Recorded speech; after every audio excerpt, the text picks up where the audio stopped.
नमस्कार, आप देख रहे हैं प्रेस एक्सप्रेस और मैं हूं आपके साथ विदिशा। मुंबई पुलिस को सरकार की तरफ से जो घर मिलता है वह इतना छोटा होता है कि सही से एक परिवार भी उसमें नहीं रह पाता। इसी तरह मुंबई बीडीडी चाल का भी हाल है। अब की महाराष्ट्र में जो एकनाथ शिंदे और देवेंद्र फडणवीस की सरकार है, उन्होंने सभी पुलिस कर्मियों को 500 स्क्वायर फीट का घर देने की बात कही है। इसमें सबसे ज्यादा अगर किसी का योगदान है तो वह भाजपा के विधायक कालिदास कोलंबकर का है। इन्होंने पिछले सरकार के समय पुलिस कर्मियों को उनका हक दिलाने में बहुत मदद की थी और 2 रोज आमरण उपोषण पर भी बैठे थे। देखिए क्या कहा कालिदास कोलंबकर ने इस मामले में।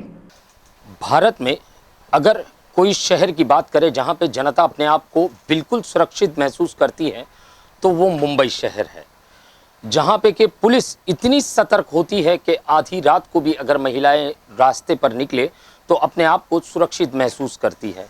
उसकी वजह सिर्फ यही है कि मुंबई पुलिस जिस तरीके से अपनी ड्यूटी करती है वो ड्यूटी नहीं अपना धर्म समझकर इसे अपनाती है।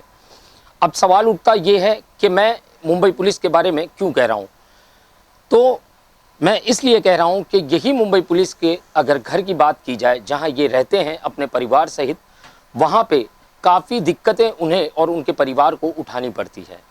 जब वो दुगनी तिगनी ड्यूटी कर कर जब लौटता है घर में तो पैर पसार कर सुकून से सोने भर की उसके पास जगह नहीं होती है, क्योंकि घर में परिवार इतना बड़ा होता है और घर जो है काफ़ी छोटा दिया गया है। उसके लिए कालिदास कोलंबकर जी जो भाजपा के विधायक हैं और कद्दावर नेता हैं भाजपा के, और इन्होंने जो लड़ाई शुरू करी, चाहे प्रशासन हो, सरकारी डिपार्टमेंट्स हो, वहाँ पे जिस तरीके से पत्र व्यवहार करना चाहिए और सदन में जिस तरीके से आवाज़ उठानी चाहिए वो उन्होंने उठाई। चाहे वो सत्ता किसकी भी हो, उन्होंने इनकी आवाज़ बनकर वहाँ पे आवाज़ उठाई और इनके हक का जो है घर दिलाने की बात कही कि ऐसा घर मिले जहाँ पे कि ये अपने परिवार सहित सुकून से अन्य नागरिकों की तरह रह सके। मेरे साथ में इस समय कालिदास कोलंबकर जी मौजूद हैं।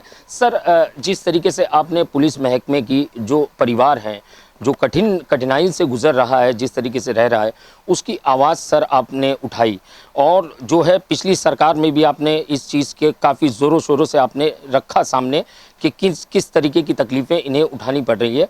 तो सर, शुरुआत किस तरीके से आपने की इस पूरे कार्रवाई के लिए? देखो, ये जो काम है पुलिस हाउसिंग का और बीडीडी चाल डेवलपमेंट के बारे में, ये पहला काम देवेंद्र फडणवीस साहब ने किया। इन लोग को 500 कारपेट देने का देवेंद्र फडणवीस साहब ने अनाउंस किया। बीडीडी चाल डेवलपमेंट और पुलिस हाउसिंग, इसमें फ़र्क है। 2 इश्यू है इसमें। तो बीडीडी चाल का पहला मैं बात करता है, इन लोग ने देवेंद्र फडणवीस साहब जब भी सीएम थे तभी ये अनाउंस किया था। बाद में गवर्नमेंट जाने के बाद ये जो नया गवर्नमेंट वो टाइम में आया तो गवर्नमेंट ने इन लोग के मिनिस्टर अपने अवार्ड साहब, तो ये सब पुलिस वाले का जो रूम है उधर बीडीडी चाल में, इन लोग को 50 लाख भर के इन लोग को 500 कारपेट देने का फाइनल किया। तो इन लोग ने पैसा भरना मांगता है, किसने? पुलिस लोग ने। अभी देखो पुलिस लोग का क्या हालत है, इतना बरस में इधर रहता है, इन लोग का क्या पेमेंट है क्या नहीं है, और रिटायर होने के बाद इन लोग को क्या कितना पैसा मिलता है। इन लोग को रिटायर होने के बाद कम से कम 12 लाख 13 लाख का सर्विस आती है इन लोग के हाथ में। और ये पुलिस वाला बाद में किधर जाता है रहने के लिए? अपनी फैमिली लेके झोपड़पट्टी में। ये हिस्ट्री है। यानी इसी तरह पुलिस वाले का जो हाल है, तो इन लोगों ने 50 लाख की मांग की है गवर्नमेंट ने, अवार्ड साहब ने, गवर्नमेंट ने, लेकिन ये अच्छा नहीं लगा मेरे को कि इन लोग के पास पैसा, एक पुलिस वाला ये हो जाएगा इसके पास, सबके पास ये पोजीशन नहीं है। तो इन लोग ने समझना मांगता था, तो मेरे को अच्छा लगा नहीं। मैं गवर्नमेंट का निषेध करने के लिए उपोषण के लिए बैठा। मैंने 2 दिन उपोषण किया। 2 दिन में 2 किलो वजन कमती हो गया, लेकिन जो 50 लाख इन लोगों ने गवर्नमेंट ने जाहिर किया था, इन लोगों ने 50 का 25 किया, 25 लाख ने 25 लाख कमती किया और 25 लाख रखा। जो उपोषण छोड़ने के लिए हमारे अभी के डिप्टी सीएम फडणवीस साहब वो दिन आए थे, वो टाइम में इनसे बात किया, सर आपने जो जवान दिया है वो जवान के आप पक्के हैं, तो आप कुछ भी करो, जो जवान दिया वैसा आप करना चाहिए। और साहब ने जवान दिया, साहब जवान का पक्का है। ये होने के बाद जो 25 का इसमें 10 कमती किया, 15 लाख का फाइनल किया।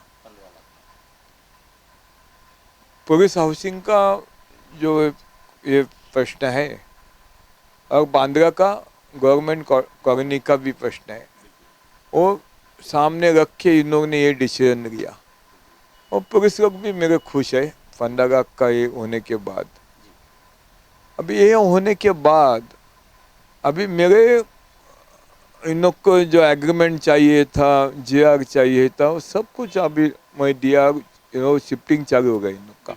सर जिस तरीके से अभी बात ये हो रही है कि मतलब 2011 के पहले के जो लोग हैं उन्हें घर मिलेगा, और कई लोग ऐसे हैं, कई परिवार ऐसे हैं जो 2011 के बाद के हैं, तो उनके लिए सर क्या कदम उठा रहे हैं? इसके बारे में आज ही मैं देवेंद्र फडणवीस साहब से बात किया। साहब कम से कम 200 पुलिस वाले ऐसे हैं, इन लोगों ने शासकीय कर्मचारी वो लोग हैं, और वो कानून में बैठते नहीं, जुना कानून में, लेकिन वो उधर शासकीय कर्मचारी है। मैं साहब से एक ही बात किया, 400 कर्मचारी शासकीय थे, इन लोग को 10,000 रुपया लेके इन लोग को टेनेंसीशिप दिया शासन ने, वो भी शासकीय कर्मचारी थे, इन लोग को टेनेंसीशिप दिया, इन लोग को मत दो, ये पैसा भरने के राज्य है, ये भी शासकीय कर्मचारी है ना, इन लोग को दिया तो इन लोग को भी दे दो। तभी देवेंद्र फडणवीस साहब ने बोला कालिदास वो भी क्लियर करेगा। मतलब अभी उनकी भी उम्मीद खरी होनी है, उनको भी मिलना है, इन लोग को भी न्याय मिलने वाला है, इन लोग ने टेंशन लेने का नहीं। जैसे कि आपने सुना, ये थे कालिदास कोलंबकर जी, जिन्होंने साफ शब्दों में कहा कि 2 रोज उन्होंने पिछली सरकार के समय 50 लाख रुपए काफ़ी बड़ी रकम होती है, एक अदना से पुलिस अधिकारी के लिए वो कहाँ से 50 लाख जुटा पाएगा घर लेने के लिए। वो चीज़ इन्होंने अपोजिशन पर बैठकर 2 रोज जो है पिछली सरकार में 25 लाख तक ले आए थे, मगर अब की जब उनकी अपनी सरकार है तो उप मुख्यमंत्री देवेंद्र फडणवीस जी से बात कर कर उन्होंने उस 25 में से भी 10 लाख कम करवा कर आज जो है 15 लाख रुपए उन्होंने करवाए हैं। जैसे मेरा सवाल था कालिदास कोलंबकर जी से कि 2011 के बाद के जो लोग हैं उन्हें काफ़ी चिंता है कि उन्हें घर नहीं मिलेगा, तो उसका भी उन्होंने साफ शब्दों में आश्वासन दिया है कि उन्हें भी पक्का उनकी जो उनके लिए घर होना चाहिए वो मिलेगा। और जिस तरीके से उन्होंने उप मुख्यमंत्री जी से भी बात करी है। जी कालिदास जी, मैं इतना ही बोलता है, ये पुलिस हाउसिंग जो करने का है, देवेंद्र फडणवीस साहब ने तो पीछे लगे ही है, इन लोग का ग्रीन प्रोजेक्ट है। किसका? देवेंद्र फडणवीस ग्रीन प्रोजेक्ट है। और अभी क्या हमारे सीएम साहब वो भी इसके पीछे लगे हैं, और वो पुलिसों को न्याय देने का इन लोग का माइंड में, दोनों का भी। और भगवान से दया से इन लोग को, पुलिसों को हक का घर यही दोनों देने वाले हैं। ये इन लोगों ने फाइनल किया, और देने वाले या नहीं देने वाले, किधर इसके बारे में किससे कॉम्प्रोमाइज़ करने वाले कोई भी नहीं है।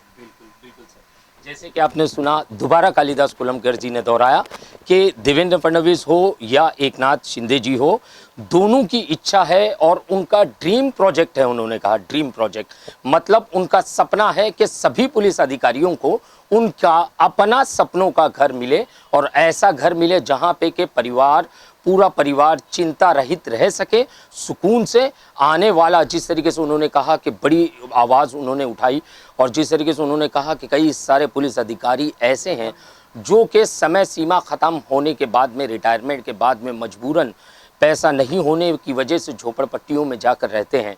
तो ऐसे लोगों के बारे में उन्होंने सोचा, ये अपने आप में बड़ी बात है। जिस तरीके से कालिदास कोलंबकर जी ने पहले से इनके लिए इनकी आवाज़ बने और आज जो है इन्हें इनके हक का घर दिला रहे हैं। और हम भी हमारे चैनल के माध्यम से चाहेंगे कि जैसा कालिदास कोलंबकर जी की इच्छा है, जैसा इस बार जो सरकार है महाराष्ट्र की, उनकी इच्छा है, वो अपनी इच्छाओं में कामयाब हो और पुलिस वालों को अपने हक का घर मिले। कैमरामैन साटविलकर के साथ सही शेख की रिपोर्ट, प्रेस एक्सप्रेस, मुंबई। आज सभी मुंबई कर्मियों और बीडीडी 4 के रहवासियों का सपना सच होने जा रहा है। कालिदास कोलंबकर की और राज्य सरकार की मदद से जिस घर के लिए 50 लाख भरने थे, उसे भाजपा विधायक कालिदास कोलंबकर के प्रयास के चलते 15 लाख पर सीमित कर दिया है। मुंबई से प्रेस एक्सप्रेस की रिपोर्ट।